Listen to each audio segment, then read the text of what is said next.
Now, you've just joined, or you joined last year, this group called the Elders. Um, it was set up by Nelson Mandela. Would you like to tell us a little bit about it and how you think it can have a positive influence on international affairs and the UN, for example? There are a number of former um, heads of state and government clubs around, of which this is one. Each of them have their niche. Some are very public facing, some are very discreet, some have a very large membership, taking whoever's come out of democratic leadership, for example. The Elders is quite a small club. They keep the numbers to roughly a dozen active members, and it's largely former heads of state and government.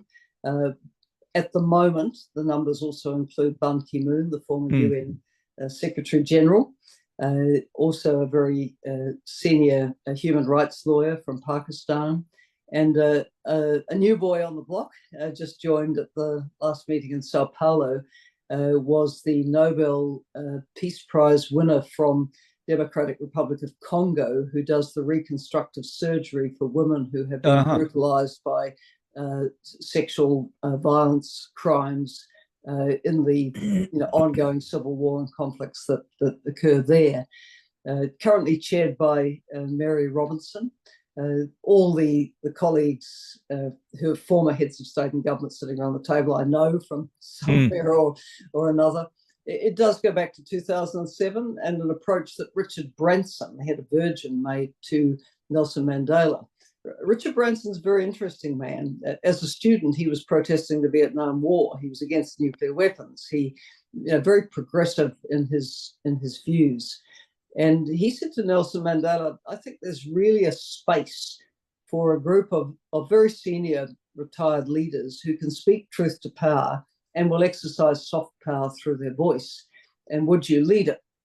Nelson Mandela repeatedly said to Branson, look, I'm too old. I can be the patron, but I will offer you my wife and the Archbishop as members. So Archbishop was a good deal. Was a member for years, and Nelson Mandela's widow, Graça Machel, is a member to this day.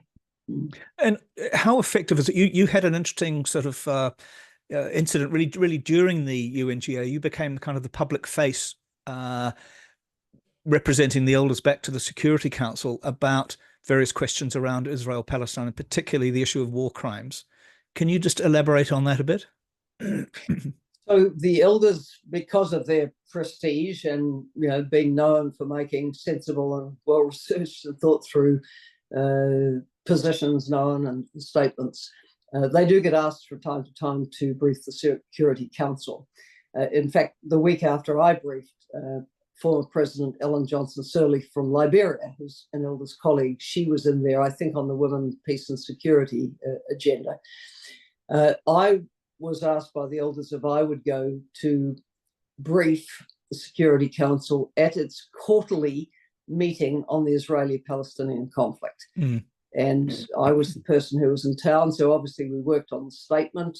It's based on positions taken by the Elders over time. I drew attention to three things. One and two, Security Council resolutions on the matter, which have been more honoured in the breach than the observance.